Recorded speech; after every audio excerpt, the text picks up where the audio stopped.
All right. Hey, Edpuzzlers. I was hoping we were going to have a countdown, but it doesn't look like we've got one. No worries. Hey there. You are here for another Edpuzzle Original. Thanks for being here. As you can see, we've got the ticker going and we're getting ready to get started with our Edpuzzle Originals. So thank you. As always, I'm always so excited to have all of you here, especially joining us for this second in a series of Edpuzzle live events featuring the awesomeness that is Edpuzzle Originals. These are, if you are unfamiliar with our Edpuzzle Originals, and you shouldn't be, that's why I'm doing this, they are ready to go video lessons that will save you a whole lot of time. Today, we're delving into, obviously, our library of professionally made social studies video lessons. These lessons have already built-in questions that are standards aligned, and the videos are visually appealing and dazzling. So if you spend more time searching for that perfect video than the length of it, then your time, I promise, will be well spent today. Those of you who don't know me, I'm Stephanie. I'm from the community team. I'm carrying out our Edpuzzle Live mission to spotlight and share inspirational and innovative instructional ideas with our educator community. Our chat is open. So while you are settling in, hold on, let me get that taken. I want to make sure that you are telling us a little bit about yourself. Here it comes. What do you teach? Where are you from? And because we're talking all things social studies today, share what you consider to be the most important event in human history. Yes, I know that's a lot. I'm asking a lot, but I'm giving you some time to think here before we bring our guests on. Also, during our discussion, by the way, please, by all means, ask our guests and each other questions. Share your own stories, express your own aha moments. And if you are evangelizing this event, if you want to bring others into the fold, because we're live right now on our Facebook page, don't forget to use the hashtag Edpuzzle Live. But, again, we're just still getting started. So you got plenty of time to invite some friends and share the link. Now, while you're doing that, while you're in the comments, and let me just make sure we've got comments showing up here. I don't see them in StreamYard. So I might go check them out on our Facebook page, unless you don't have any yet. So while y'all are doing that, I am going to introduce our guests tonight. So Marc Dyer is our current social studies team manager. He's been with Edpuzzle for the past 2 years. And before that, he was a high school. I see comments. Okay. Hey, yay. Sorry, Marc. I got excited during the bio. It's like squirrel here. I get shiny, I get distracted. Anyway, so before Marc joined us at Edpuzzle, he was a high school social studies teacher, and a curriculum coach in Columbia, South Carolina for 13 years. Kelly Ball is a curriculum designer on the social studies team, and she joined Edpuzzle in 2022. But before that, she was also a high school social studies teacher and a student activities director in California for 9 years. Welcome, Marc. Welcome, Kelly. Let me bring you in. Say hi to all of our friends who are watching us. Okay. Great to be here. Yeah. Oh, we're so happy to have you here. So yeah. And Stephanie Goldring, you're okay. We got to go meet in real life. She's always showed up to our stuff. Can you guys see the Can you see the comments, Marc? And yes, we can. Good. Okay. All right, Bob, I feel you, older than average. But bravo. Okay, so guys, we've done your bio. We know you have got social studies, but here's the big question. What is in your opinion, most important event in human history? It's a big question, Stephanie. I mean, as the teacher nerd that I am, I guess I have to say the invention of writing, right? Yes. Otherwise, how would we transmit knowledge cross generations? What would we even be doing right now if it weren't for the invention of writing? So great. Excellent. Okay. So the printing press or just the invention of writing in general? I think writing in general, although the printing press, that's a good one as well. Okay. Because, that's usually a common one. Okay. Yeah, Stephanie, glad you figured out how it's had. Yeah, I would like us to be consistent, but we're kind of all over the place right now. But I'm so glad you found us and you joined us. So thanks. Tell your friends. All right, Kelly, most important event in human Okay, history. this was Mark and I did not discuss this, Okay. but it's related on a project Spark right now. And I said in my mind hieroglyphics Okay. and any type of illustration word. So that is interesting. Very Okay. interesting. I mean, like even cave paintings, correct? Would those even fit in that? Exactly where my mind went. Okay. So, Yeah, I'm and what working was, on what's the some research name? that's related to that. Okay, so what was the name? It's the was it what's it was France, right? Guys, help me out. Social studies nerds, the caveman painting Lasso, or the what? Didn't he have a didn't he have a specific name? And if not, if I'm putting you on the spot, I apologize. Of course, I could also be making up stuff in my head too. Now, I was I was an oral tradition. Thanks. Lauren says oral tradition. Excellent. Bob says the invention of the wheel. I'm going to say, okay, because other than being I was an English major and art history minor. So my parents were really proud of the money they spent on my education because, I became real marketable in terms of getting a job after college. But to me, it's the Renaissance. I think the Renaissance period to me opened up, of course, or most people probably say the Industrial Revolution too, but from the art perspective, I think that idea of showing what human beings are capable of beyond telling stories, being able to create images that are evocative. So Sure. that's my story, and I'm sticking to it. Okay.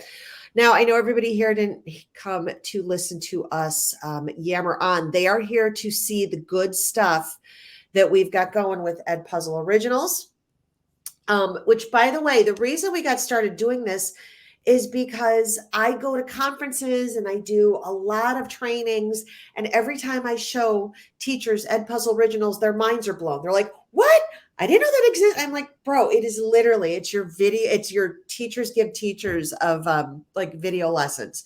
So I wanted to spotlight them today, and we are going to talk about all good things about this.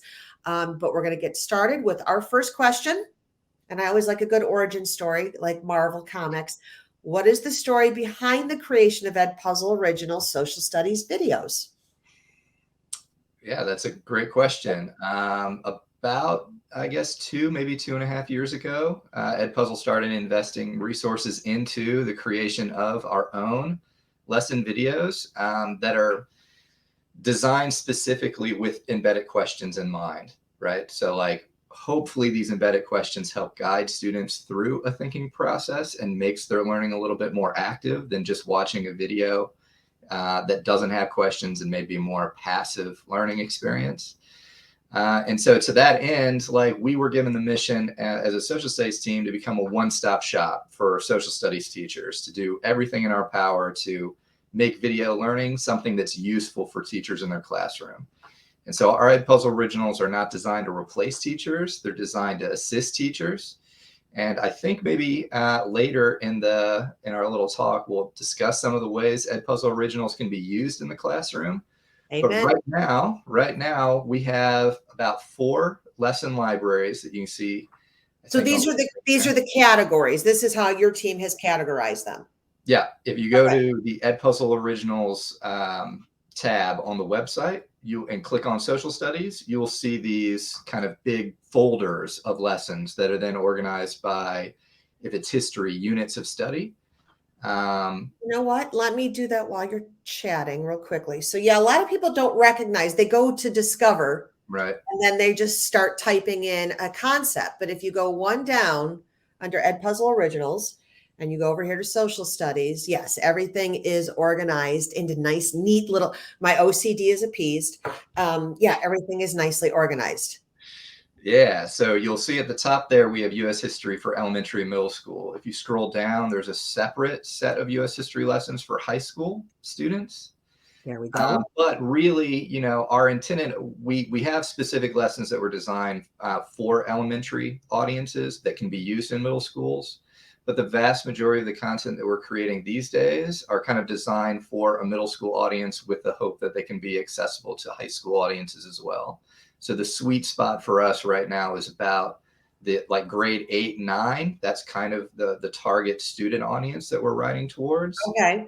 But like I said, with US history and that social studies toolkit that you see on screen right there, there are lesson videos in those catalogs specifically written with an elementary audience in mind. Actually, I'm going to share with you, and as always, if this is your first Edpuzzle Live event, I always have great links for you to everything that we share out today. I've got you. I got you, boo. I got you at the end. We're going to give them all to you. So don't panic if you're going to miss something. We've got you. But if you also wanted to search by just a generic standard, this is a company called Airtable. And I don't know why they're called Airtable. Do you guys know why they're called Airtable? No idea. Okay, gotcha.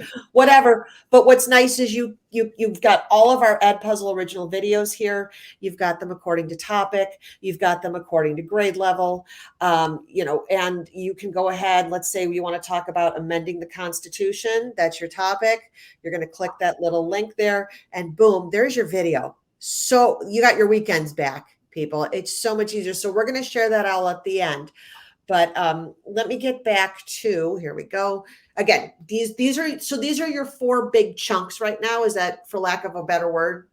Yeah. And so Okay. these lesson libraries are growing continuously. So we produce lesson videos every month, new lesson videos that get published to the website in each of these in the 3 projects other than Social Studies Toolkit, which we can talk a little bit more if you'd like to. I got to tell you what, the curriculum team, and again, not enough people know that Edpuzzle has its own curriculum team. You are literally, I think, the most prolific team at the company. I'm just saying, Stay busy. Very busy.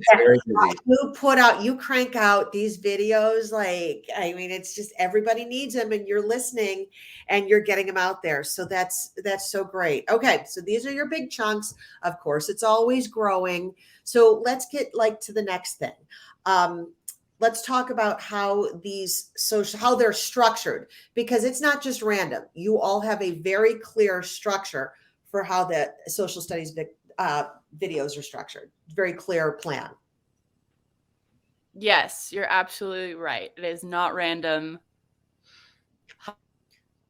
I'll go ahead and start with the first 2 chunks that you mentioned that are applicable to US history and world history. Mm-hmm. So we typically try and organize them either in a narrative style or an explainer style. So in the case of Malala, that would be more of a biography-based narrative where we're really threading it like a story, straight out of a storybook, children's book. But then also when it comes to... I'm totally going to interrupt. Sorry, I was totally going to interrupt. That's just so cool. Storytelling is so much more impactful, right?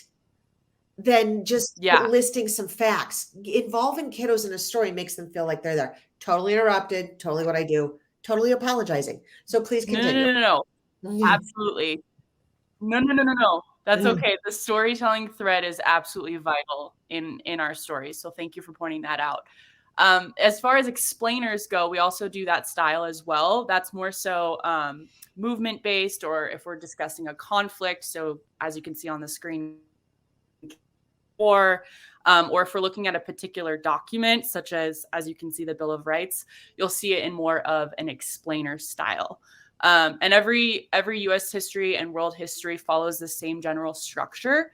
You can go to the next one. Okay.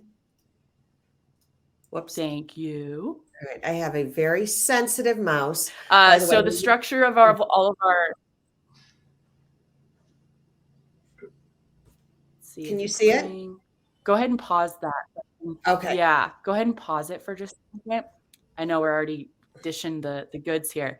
So the lesson structure of all U.S. and world history lessons follow the same general path. The first thing we do is open up every lesson with a spark, which in equivalency of your classroom, that's your hook, right?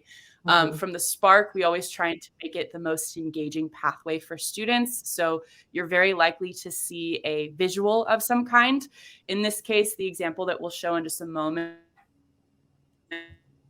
the animation of the Joan of Arc lesson. Sometimes you'll see still imagery or comparison of pictures or paintings or some kind of visual catch. Go ahead and play the spark for us. All right. Now, listeners or watchers, or you're not going to hear anything, but you are going to see is that idea of a video playing, providing a visual for students. And I like the term spark. I'm sure a lot of teachers use the term hook, but that spark, I think, is a good way to get students in the mindset of where they need to be. Yes. And so the spark would be, it's always an open-ended question. Is that correct? Yes, always an open-ended question. So in this case, and forgive me, I don't have my glasses on. It's really small. I got you, Cal. I got you. It says, what kind of mission might require this sword? And so it was a picture of the sword. I'm going to hit it again so everybody could see it. But yeah, that's a great, yeah, I'm thinking, ooh. Yeah, so we always try low risk open-ended question at the very beginning, so it's approachable for all students. That way you don't have the inevitable feeling of being defeated by, the first 2 minutes of a lesson. You always want to make it approachable for the student. So that's the spark chunk that always starts off every lesson. And then of the video would be our deep dive section. And within the deep dive, that's where all the magic happens. That's where all of our embedded questions reside, usually around 4 questions in the history lessons. Okay. I have an example of a question from the Joan of Arc lesson for the deep dive. Oftentimes you will see primary sources, whether it's a quote or a secondary source from a historian. And those are all multiple choice based questions. But they're not so the deep dive level. They're not low level questions. This question is an inference one. What does Joan's affection for her banner say about her motivations to go to war? I mean, you're not asking simple recall. That's a cool inference question. Exactly. Yes. There's always a skill set that we have as a curriculum designer for the lesson writer, and they focus on that while they're considering all of the multiple choice questions that they are embedding into the lesson. So I thought this was a great one to showcase for. That's perfect. Okay, and so then the third part. Big Joan of Arc fan as of lately, as you can see. Yeah. And then the third part is the show what you know is always at the very end of our world and U.S. history lessons, and that is an opportunity for another open-ended question for the students to showcase the content knowledge that they received in the lesson itself. And as we all know, Edpuzzle is great because you could stop, pause, rewind, and students have the opportunity to go back so that way they go into the show what you know question as confident as possible. And because it's an open-ended question, again, they're thinking, but we also, for those of you who don't know, Edpuzzle, of course, pause and rewind, but we also have the option for students to answer with audio, which again, which appeals to me because oral speaking and listening is a Common Core standard. So even getting students the ability to be succinct in their thinking and speaking is another option you could use with those open-ended questions. Love. Okay. Absolutely. So let's go. Yeah. All right. So let's go to the next one here where we're going to talk about the embedded questions, correct? That are in all of the lessons. Yes. So we'll dive a little bit deeper into the EQs. Obviously, we're assessing the student learning, and we're really encouraging that reflection, that curiosity. And we also really emphasize any chance we can to incorporate empathy moments and really build and hone those skills, as well as, of course, reasoning. So in this case, we have an excerpt from the Joan of Arc lesson that says, I love my times more than my sword. So it gives an opportunity for students to analyze this particular quote in a multiple choice style. Like I said, typically you'll see at least one primary source analysis in our lessons, but often more times 2. I have to tell you what most impressed me when you guys were sharing this information with me as I was organizing it was the idea, of course, reflection, curiosity, but empathy. Please, why did your team? Okay, I'm not critiquing it. I'm like, wow, yay. Okay, but how did you guys come up with that as important for? Is it more the those who don't learn history are doomed to repeat it, or what? How did that come about? The idea of empathy. Yeah, I think that, I can answer it's important. Go. Oh, go ahead, Kelly. Oh, sorry. I was just going to say that I think as social studies teachers, it's always natural for us to coincide study of humans with empathy and really try and allow our students to see themselves within the content at any given time. So any opportunity we can sneak those threads in there without them even really realizing, we take those opportunities. And I'll let Marc build off on that thought. I was going to say the exact same thing, right? Like the reason we learn history is because of the challenges that people faced in the past, right? And like there were resolutions in some cases to those struggles in the past, right? And for us to deal with the struggles that we have currently in our lives, right, we can learn from the past. And so being able to empathize with people across time is something that I think is a key takeaway in any history class. Nice work, people. All right, great. All right. Not that you need me. I'm not paying your salaries, but boy, if I could. Nice work. Okay, so now let's talk about civics and government, which is certainly a major understanding for how things work in our country. Absolutely. And we just recently started writing civics and government lessons. And some of those lessons follow very much the same structure that Kelly outlined for our history lessons, where we open with a spark, we provide kind of like some content instruction, and then end with an assessment question that have students kind of show what they learned through that lesson.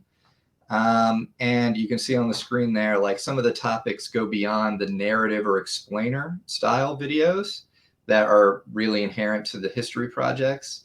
In civics and government, sometimes we have lessons that kind of explain a process. And so are process oriented, like how is the Constitution amended, right? Or it may be something that really dives into an abstraction, something that teachers oftentimes find to be a struggle, getting kids to understand these abstract ideas that are inherent to like our government and our organized way of life.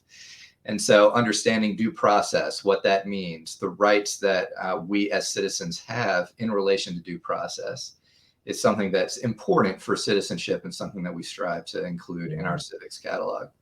But what's so interesting about this too are the visuals. How do you guys come up with because really a picture's worth 1,000 words. And, we've all seen the death by PowerPoint slides that that we've gotten from, I think, a lot of our teachers. Who comes up with these? Or, I mean, do you do when you're storyboarding them, or how does that work? So I think it's a really collaborative effort. We have an amazing team of animators and video designers that work with us. So I mentioned earlier that all of our lessons are created by teachers for teachers. So the folks on the content side of the team, we're all classroom teachers, but that doesn't mean that we have experience in video design or graphic arts. And so we work with a team of folks that do have those skills, and we kind of put our brains together to come up with what we think is the most clear, like visual that pairs with the concepts that we're trying to teach, but also something that's interesting and hopefully engaging that students will be kind of like immersed in, and they won't be tempted to like look off into the distance like oftentimes they do in classes. Yeah, true. I get that. But boy, yeah, it is. And again, the idea of self-paced learning, they can either, whether you're showing this when we're going to talk more about how to actually incorporate this into your classroom, but that visual, I think, I mean, I can even see it. I know that oh my God, this is how old I am. Back in the day when I would study for things, I'd make flashcards, but I'd also create an image, something that would trigger my mind to remember the concept. So this is almost like the exact same thing, really visual, and I'm not getting very visually appealing. It goes back to Kelly's answer to that icebreaker question, right? Hieroglyphics, yeah. Okay, Kelly, you win. You win. It's been the most significant event in human history. You win. Okay, now let's talk more about, I love this, the idea of civics in seconds. I like a good alliteration, but more than that, this is really important stuff.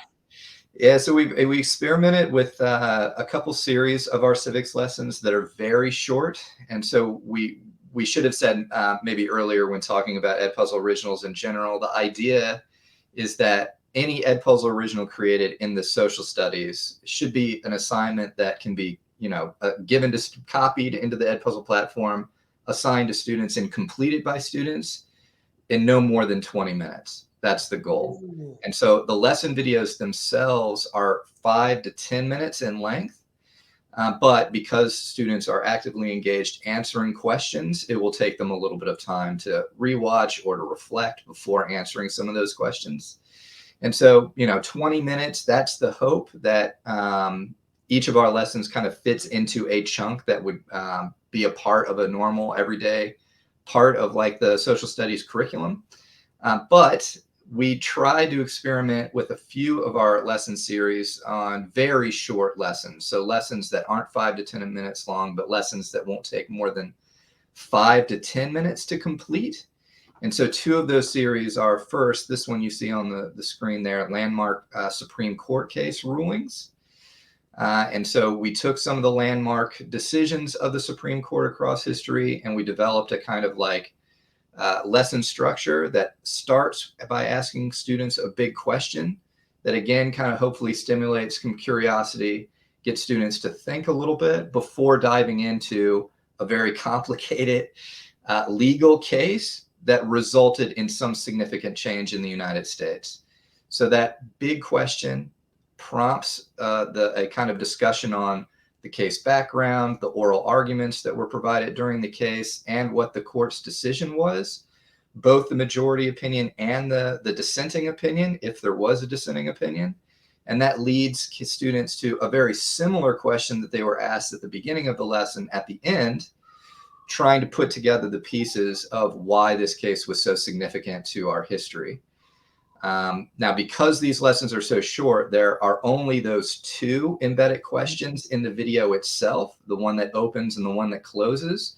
But to assess student understanding of that case, at the very end of the lesson, there are 3 back-to-back multiple choice questions that will give teachers the data they need to see if students really understood the kind of details of the case. Right. And that it's like speed learning. Right. And Yeah. but it does get because I imagine, no offense, I am a history nerd, but I'm sure Supreme Court, a lot of kids, students might be like, just fall asleep on their desk with the little thing of drool, connecting them. But this is quick and easy. This is digestible. This is you understanding what the learners need and meeting those needs. Yeah, and we hope that like a lesson like this, it's obviously not comprehensive. Like if you wanted to really dive into the Brown versus Board of Education case, you might have like a full-blown lesson plan that might take 1 or 2 days to get through. This lesson then, our Civics and Seconds lesson, could be used as a review to recap what was learned in that lesson, or maybe for test preparation. So the AP government tests require students to demonstrate knowledge on certain Supreme Court cases. We have lessons on every one of those Supreme Court cases that can help students prepare as best as possible to be successful on those AP exams. Nice. It's like a quick review for students. Boy, you guys think of everything. Sorry, I'm totally fangirling. I'm loving your stuff. Okay, so tell me now, again, more Civics in Seconds. Again, Constitution's pretty big, but you've made it bite-sized.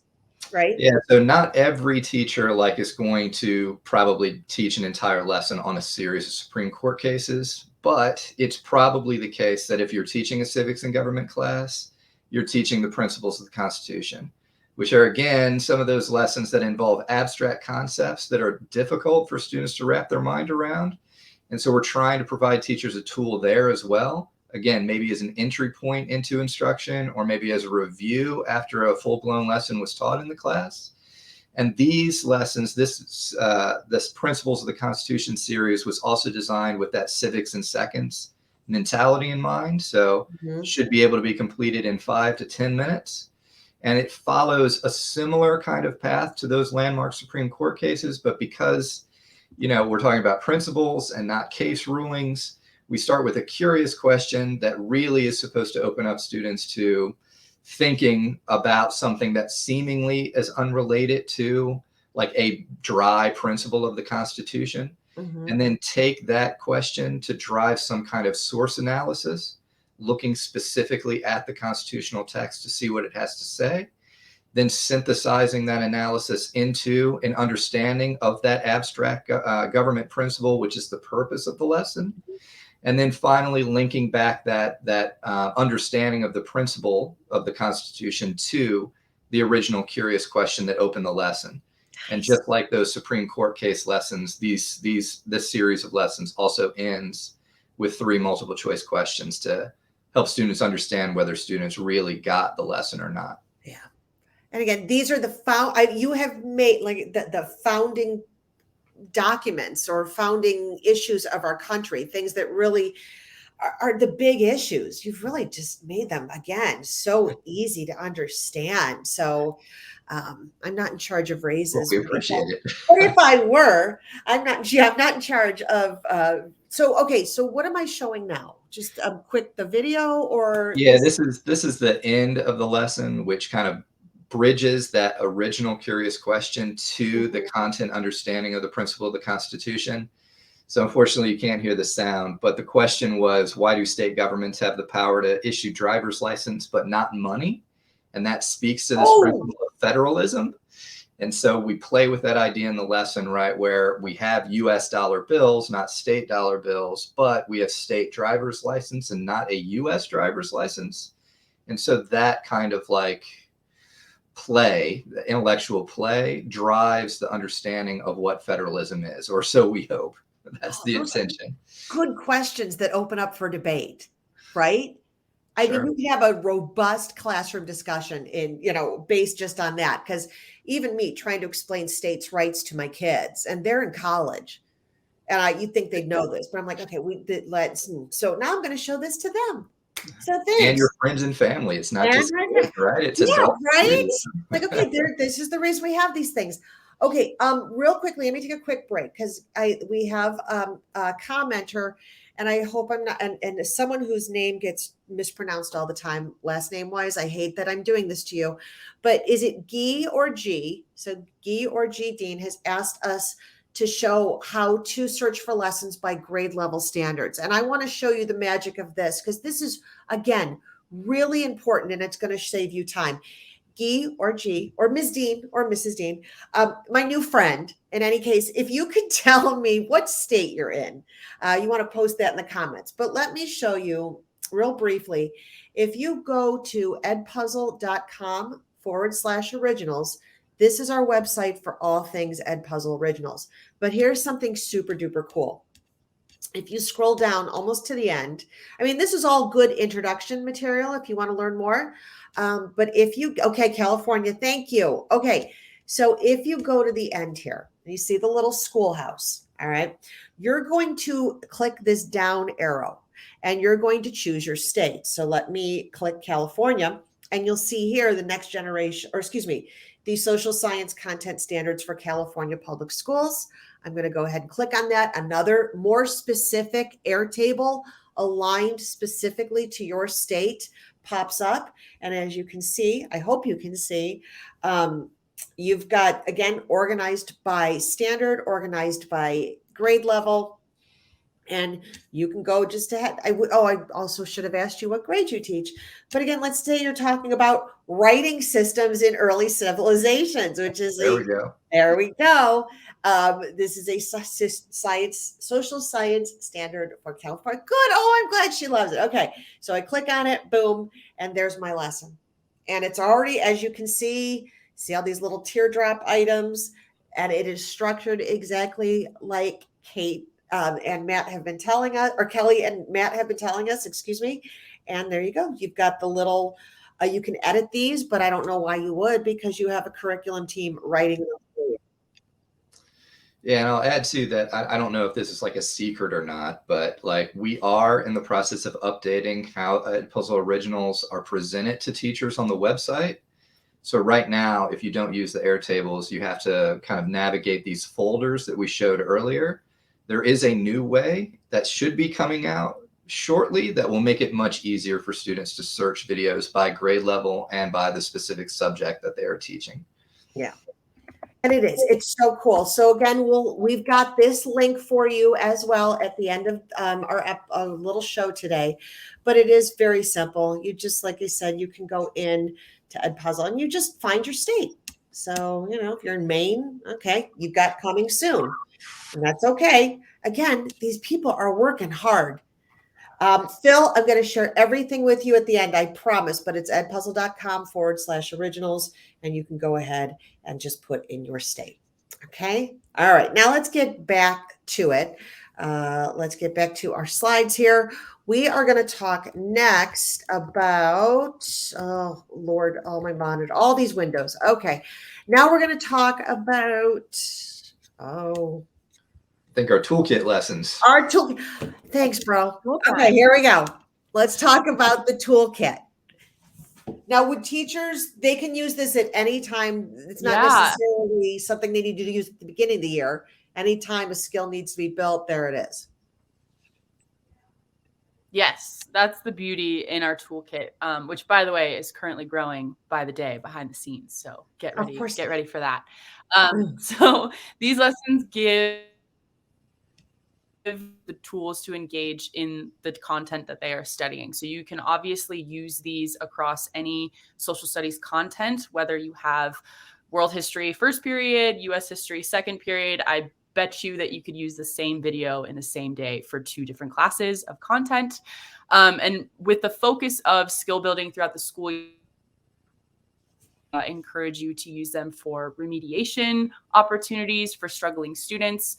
I know it's more and more common now to have guided instruction periods where you have separate specific time with a particular group of students, lunch after school or during block periods. That would be money to use it in a setting like that as well for skill building and remediation. And of course, those reteaching moments where you need to review. Money. You heard it here. Kelly said money. That's what you got to use it for. All right. So let's dig a little deeper and take a look at what they look like.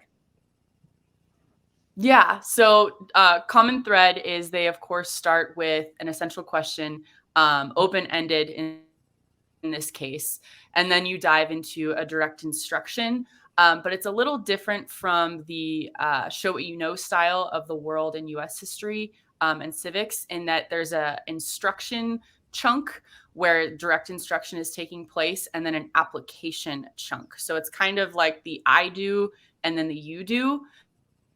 Or we do, depending on what kind of style or setting you're in, but it follows that format. And then, of course, at the very end, it's followed up with an open-ended assessment question to test those skill sets. And then in the deep dive of it, you're going to see those multiple choice questions. We're really excited about one coming up. And myself here, but why study history? That's always a really curious question that we have to explain at the beginning of the year. So that's an example of an open-ended question of like, what are we doing here? Why even study history? So that's in the rafters right now. We're looking forward to it. I cannot wait because that's a question. I wonder if the math curriculum team's working on that. Like, why study algebra? I always wondered that. Or that was just me. But I got it all the time too. Like from my students, why are we studying Shakespeare? Like guys, not important. So why do I have to do this again? So yeah, I think that's great. So that's going to be available for back to school season. That's what we're aiming for. Mark can probably clarify a little bit further. Okay, I don't want to commit anybody to anything, but I know it's in the works, right? Yeah, we have 15 of these toolkit lessons already published and on the website. We're currently writing and producing 5 to 7 more that should be ready for back to school time this year. Okay. So I know, first of all, those of you who joined us today who might be on summer break, I just want you to know, I'm glad you're here because your lesson planning, because I know there are a lot of teachers over summer break who are like, oh, I'm going to revamp my curriculum. I'm going to revamp my lesson planning. Guess what? You are going to get a lot more of your summer back because we're here with Mark and Kelly. All right. So let's take a look. We don't have sound. I'll also add one. Oh, yeah. Is it okay? Is it okay if I just add one more thing? You got one more detail about the toolkit. I just wanted to mention.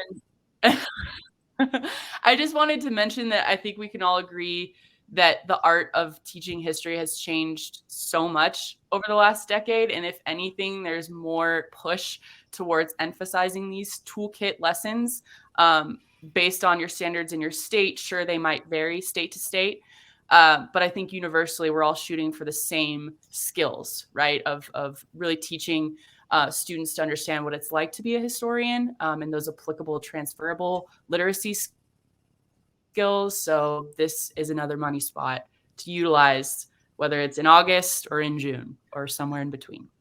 To quote Vince Vaughn in Swingers, it is money, baby. Kelly's right. Okay, so we're gonna take a look at a video. Like I said, we're having sound issues, not with the videos themselves, just with StreamYard. Cannot show it in a tab, but no worries. I think, Mark, is this one you're gonna walk us through? Sure, I can try to talk. All right. Mark's yeah. going to be a color commentator and give us the play-by-play. Yeah, so we are highlighting here the application portion of a lesson called Understanding Latitude and Longitude. So that's one of those lessons, or one of those concepts that sometimes is tricky for students and something that teachers assume that students may have background knowledge in. But if not, again, as Kelly mentioned, like, this is a great tool for remediation. So the lesson opens with this idea that we're on a treasure hunt and we found a piece of paper that has these coordinates on it, like leading us to treasure. But how do we read these coordinates? We walk students through longitude and latitude as a piece of direct instruction. And then we get to this second clue that also has a new set of coordinates on it that students will have to apply their knowledge to actually solve the mystery. And so through a series of questions, it's walking students through what is longitude, what is latitude, how do we recognize latitude, longitude, how is it measured in degrees, minutes, and seconds, how can we use that understanding to identify where a specific place on planet Earth is. And by the end of that application section, we should get, looks like the video might be paused there, but we should get the Alcazar of Toledo, which is the final place on where these clues are leading students to find. Oh, there it is. The Alcazar of Toledo. All right. There it is. Nice. Okay, that's cool. It is like a treasure hunt. Yeah, so this particular video is one that, you may just not have time to explain to students how to use latitude and longitude, but those skills are necessary for a lesson that you design and that you're intending to drive some instruction in the classroom with. And so this could be used as remediation, but as Kelly mentioned, like the example she showed was how to analyze a primary source, right? This is a recurring thing that happens in many social studies classrooms every day. And it's a serious struggle sometimes to get students to analyze primary sources the way you'd want them to, considering what the, argument of the piece is, who wrote it, when it was written, what the context of it was written in, that sort of thing. And so our lesson can be used to reinforce that skill that then can be applied in whatever lesson you choose to teach in your social studies classroom. And you've also gamified it in a sense. I mean, right? I know there's a ton of history, like where in the world, or my kid was playing one the other day. It was, and I can't remember the name of it, but yeah, you've gamified it and made it interesting, and to see, to challenge myself as a learner, or, to see if my friends got it before I did. So I think that's a really cool way of framing it. The idea of the treasure hunt. Okay. All right. There we go. Oh, so here is, okay. I gotta bring that slide up, and now I gotta hold up, get the new question. What is next for your team, for your social studies team, in terms of creation? So again, you're very prolific. You've got a lot of anxious social studies teachers here going, okay, what do you got for us? What am I going to use? So tell us what you got in the works over the summer. Yeah, so we mentioned we're trying to expand our toolkit series with another 5 to 7 lessons by time school comes back in session in the fall. We're also continuing to expand our history and civics libraries. That work is ongoing. Those catalogs are always updated every month with new lessons. And we're starting to dip our feet in the waters of geography, trying to figure out what a good geography lesson looks like, and geography lessons that are useful to teachers, right? We don't just want to create something to create something. We want it to be a lesson video that actually is usable in a geography classroom and maybe solve some of the pain points that teachers have in teaching geography. And so that's coming, that's in the works. And we're also thinking about doing something more serious with source analysis. So instead of exploring, say, the history of the preamble to the Constitution and what it means, or the Bill of Rights, breaking down what your rights as a citizen may be, actually trying to have students work through that source analysis, like looking at primary texts, looking at political cartoons, looking at maps, data plots, and helping students work through what that thing means, right? What that source is all about and why it's important. Like So detectives. They're coming, this wasn't just, they're going to be like, oh, this isn't just something that was written by some old dudes like 250 years. Like, I'm going to be a present detective and figure all this out for myself. Yeah, and that's what I mean history is all about, right? Is looking at artifacts from the past, looking at data, looking at stories, and trying to make sense of what happened in human history. So we're hoping that these source analysis lessons are shorter, on the shorter side, like the civics in seconds, and something maybe teachers could use as bell ringers to start a class. Yeah. Oh, it's like you're making them history detectives, and you're making them critical thinkers, because I think I see a lot of discussions among anybody and social media or your friends or what's going on, during a presidential election or political seasons, that the idea is a lot of people have opinions. Very few people seem to have facts, right? So it's nice to be able to create a generation of critical thinkers. At least that's my opinion. Well, we have a toolkit lesson on just that, supporting claims with evidence. Nice. Big deal in the social studies. And so we've got one of those lessons for sure. Excellent. Good to know. Okay, next question here. So we've got all this stuff. We've got these great resources. Now, I know that a lot. Oh, you know what? Actually, before I get into that, I have a question here from Lauren. Is the source analysis only for U.S. history and civics? No. So we're hoping that this lesson series can be used in any classroom. Like I said, maybe primarily the intention is a bell ringer. We haven't worked it out yet, like what we want these lesson videos to do. And we would actually love to hear from you guys as to what you would like in a source analysis video, like what would be most useful to you. But I imagine that like there would be a structured template, like we've discussed in these other lesson videos that we have, that we can plug in whatever source we want. And so those sources might be something that's usable in a geography classroom, a history classroom, a civics classroom, an economics classroom.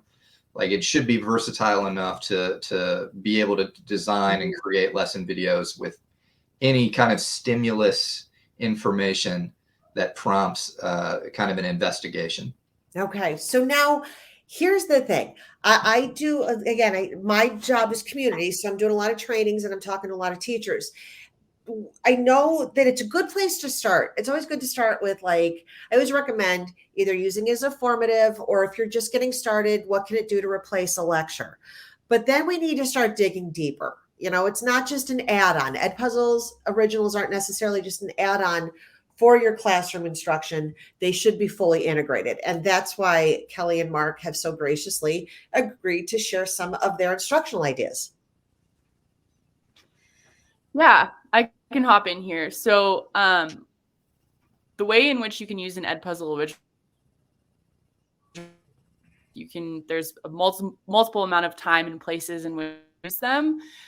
First and foremost, probably one of the most popular ways is an entry point into instruction, right? First chunk of your class period. Let's say that you have not directly dove into the Haitian Revolution quite yet, but you want to get your students' feet wet with it.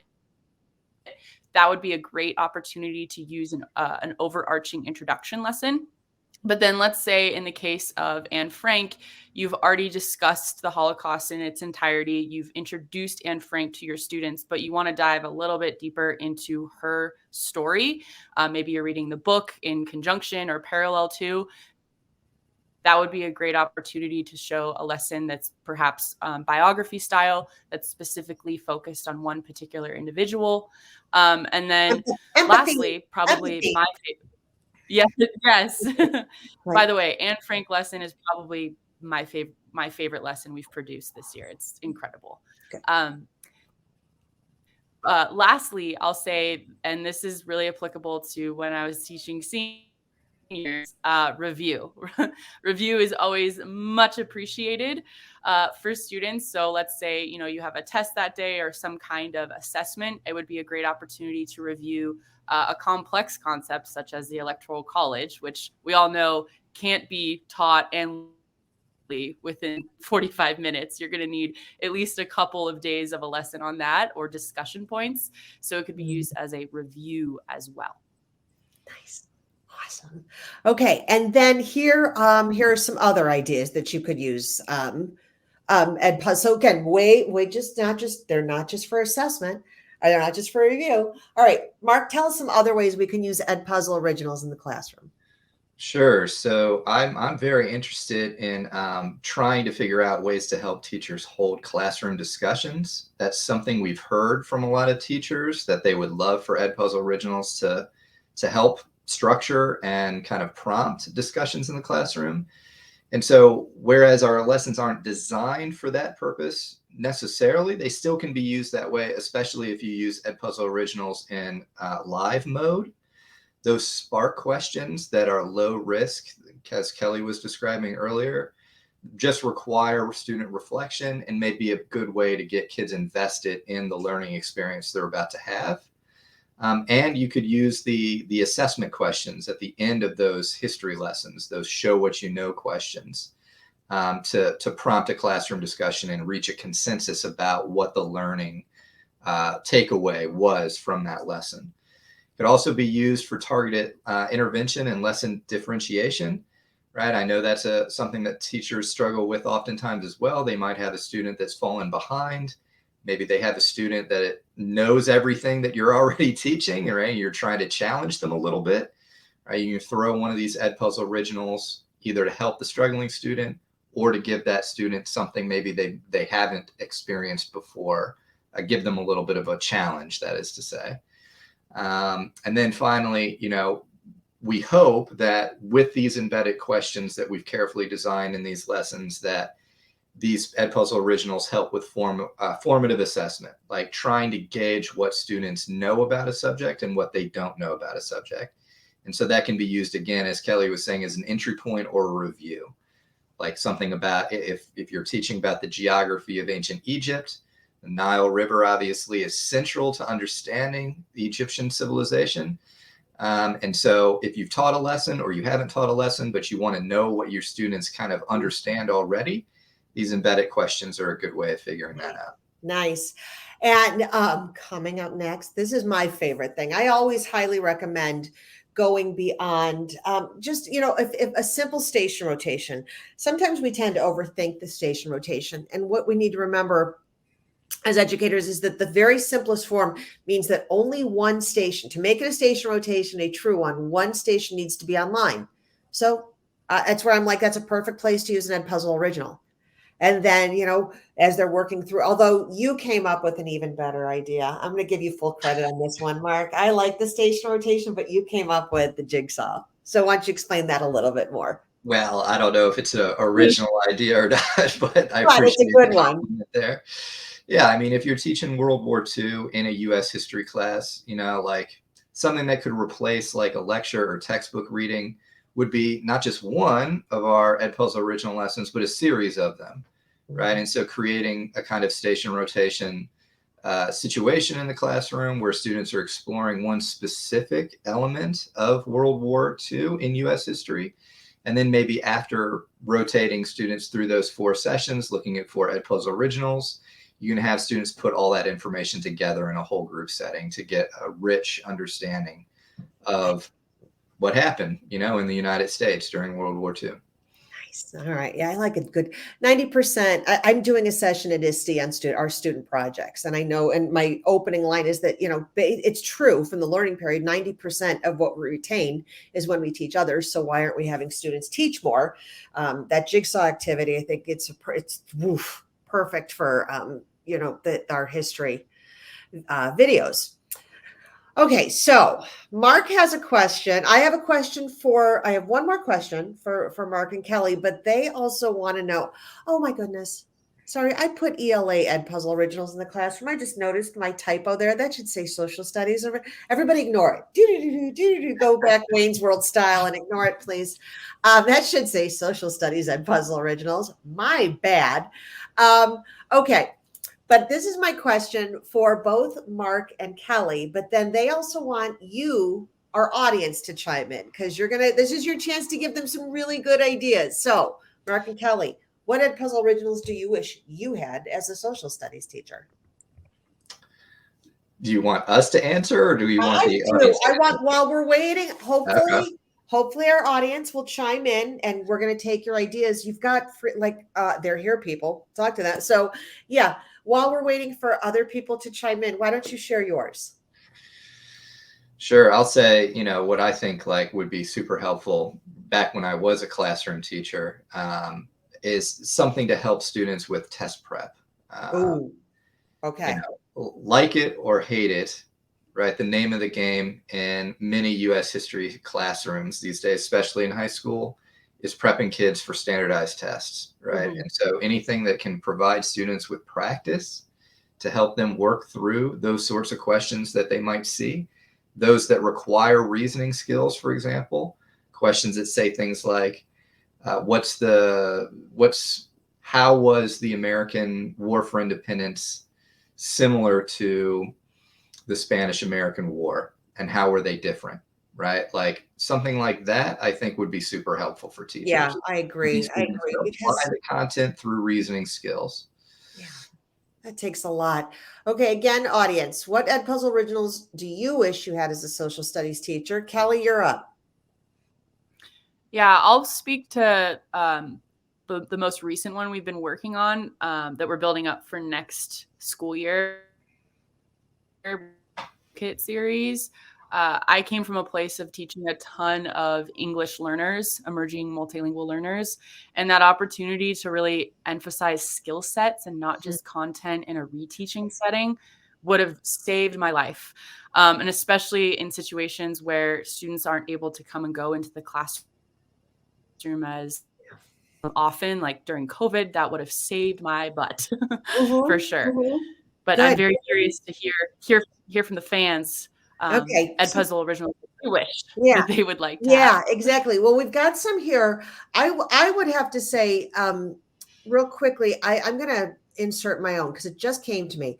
I was very lucky for 1 year to co-teach with. I taught World Lit and he taught World History, and we co-taught. And man, was it nice to be able to read Night and talk about the Holocaust, or not nice to talk about the Holocaust, sorry, but you know what I mean. Sure.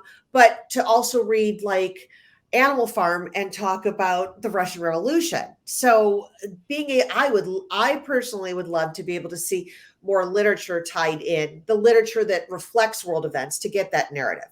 But I don't get to make those decisions. So we've got Lauren. If you can see the comments, Lauren is saying, in my subject, world history, something that goes into recent events in world history. Yes. Contemporary issues, right? And using a historical lens to make sense of that contemporary issue. That's great. That's great. Yes. Bob says if it doesn't already exist, he'd like to see something on Jim Crow that has been in the news and been political lately. And also he'd like to see something about D-Day. Yeah. So specific events like that. We do have quite a few Edpuzzle Originals that address Jim Crow laws and the experience of Black Americans during the period of segregation following the Civil War up until the 50s, 60s, and even in some cases ongoing today. We do also have lessons on World War II, but not specific battles of World War II. And so that would be very interesting for me to know as well, if teachers are interested in like specific Jim Crow laws, for example, or specific battles in a war. Like those kinds of enrichment lessons would be something that I think would be useful, but hard for me to know from just my limited view. So Yeah. love the feedback. Yeah, Benjamin says writing and revising writing, especially answering a short with textual evidence. You said that's going into the social studies toolkit. Did I hear you mention that? We do have some lessons that help students kind of with the general skill that's behind writing, but nothing that involves writing practice. That might be something that we could pursue as well. It's great. How could, if you don't mind, since again we love to listen to our audience at Edpuzzle, if let's say this goes out on YouTube, if this is going to go up, this will be uploaded to YouTube. So if you want to share it with your friends and your colleagues, is it okay if our audience of teachers get in touch with you, Marc and Kelly, with their ideas? And how would they do that? I would love to hear from any and all teachers about what we're doing. I would love all the feedback in the world and good ideas for Edpuzzle Originals. Love it. Okay, so would they reach you via email, or how do you want to, Yeah, my email is real simple. It's marc@edpuzzle.com. All right. I'm putting it in the chat right now. So if you have ideas, Lauren's actually got a really good question about Latin America or the Caribbean, but I do encourage you, as you've got time over summer break, take your laptop to the pool and start, going through all the goodies that exist. Kelly, what's your email address again? There is another Kelly at Edpuzzle. So I am K-Ball at K-Ball. But that's my nickname. So K-Ball works. All right. So I've dropped those into the comments for you, our lovely teachers. We're already on an hour. I cannot believe the time has gone so quickly. I literally cannot thank you enough, Marc and Kelly, for being with us. But we could talk about this forever, I know, but we got to kind of wrap it up. So I want to thank you all for joining us this afternoon, and especially Marc and Kelly. Thank you so much for generously sharing. Our pleasure. Guys, I harangued you, and you didn't once. I didn't feel any pain, so I'm assuming you didn't have any voodoo dolls, where you were cursing me, or as my Italian grandmother said, giving me Maloik. So thank you for that. We did share a ton of great ideas tonight, everyone, and that's why I've got you. So like I always do, I've got the resource. Everything that we discussed today, you're going to be able to get started using tomorrow with the Social Studies Edpuzzle Originals. So if you have your phone, you can go ahead and scan that QR code, and you're going to get a great blog post that we've written about how to use Edpuzzles in the Social Studies Edpuzzle Originals Social Studies classroom. How to search for them by standard, and I even created a lesson plan because I'm a curriculum dork and I love writing lesson plans. I know, weirdo. And if you also want to learn more about Edpuzzle Originals on our website and find them by your state standard, all you need to do is click on this resource that I've created for you, and let me drop that link in the chat right now. There you go. So you've got the link or you've got the QR code. Go ahead and start that, and you will have that resource. And of course, you can always reach out to us. I'm happy to do anything you need. Not anything, but this is the second in a series of Edpuzzle Original live events, and you can access our first one, which was about ELA, on our Edpuzzle YouTube channel. In fact, I'm going to get that banner. Don't miss a piece of the Edpuzzle. Follow us on Twitter, but also really subscribe to our YouTube channel, because as soon as I upload these videos, you'll get a notification, and I'm going to put this up tomorrow. We've also got coming up, so tell your teacher friends, we've got science next, then math a month after that, and then special projects a month after that. Follow our socials. Keep an eye on your Edpuzzle email so you do not miss a thing. Also, another Edpuzzle live event coming up on July 13th at 7:30 p.m. We're going to chat with the very lovely author and educator Dee Lanier about solving the challenges of educational inequity through the lens of design thinking. So you'll want to be sure to reserve your spot, because this is closed. It's a closed event on Zoom. So you can go ahead, and won't be able to find us live streaming. So go ahead and either scan that QR code or look at me, Ned like guy in the chair, dropping in another link for you. So if you want to go ahead and register, and again, this will all be on our socials. It's going to be there. And you know what? I always recommend going to YouTube, looking at our past live events, and why not share? Wouldn't this be great, you guys, to share this video right now, like at a back to school event in August for the social studies departments? And that's my idea. That'd be amazing. I think it would be amazing. Okay. What else we got? That's it. It's time to go. It's the end of the day for some of us. So as you all go out into the world implementing the ideas you learned here today, post your classroom experience, share what you've learned. Please use the hashtag EdpuzzleLive and tag Edpuzzles, because we'll retweet it. Because we all learn from each other, and your experiences, Kelly and Mark. Oh, my heart is full. Thank you for being such spectacular guests, and for hopefully continuing a relationship with me beyond today. I do appreciate it. Probably like, I'm done with her. Thank you for all of our educators who make it more engaging for our kiddos. I hope to see all of you for our next live event. Cassie, it was our pleasure. Reach out to Mark and Kelly. They are ready to hear your ideas. We're only as good as the people who follow us. So thank you all so much for being here. Mark, Kelly, Sarisi, bye. Give a kiss. Happy summer, everybody. All right, everybody. Enjoy your summer. So much. Enjoy your summer. We'll see you next time. Bye, everyone.